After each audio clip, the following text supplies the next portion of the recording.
Oh, all the time, but there are a couple limits that actually prevent that.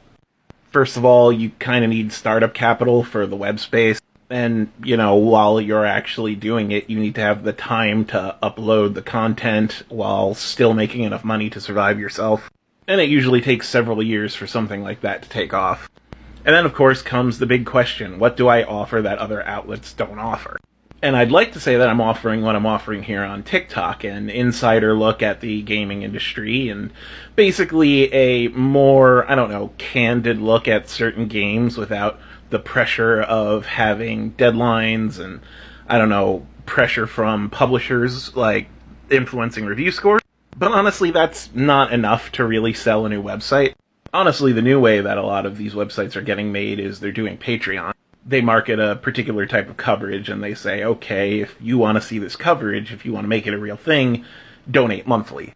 And I don't know, maybe I'll do that. I do kind of want to eventually start a Patreon for my TikTok. But the reality is it's very hard to break in as a new outlet. Like, my old editor from my last gig, the one where we suddenly got shut down during COVID, he tried to make a new site and he is struggling right now. And I'm writing for that site, and he's constantly had to scale it back over and over and over again, because it's just not hitting. I mean, I think he chases down guides a little bit too much, but, he's the editor. Actually, this is a great time for a shameless plug. If you want to see that type of content that's free of developer and publisher pressure, go to the Gamerterra link in my link tree and check out my coverage there. Every hit that you give counts, and honestly, if traffic picks up because of you guys, I'll make a little bit more money, which I really need right now.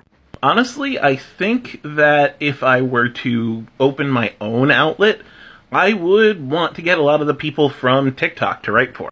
Because the content I've seen here usually is very different from the stuff I see on YouTube, the stuff I see on Twitch, and the stuff I see in written form on normal outlets.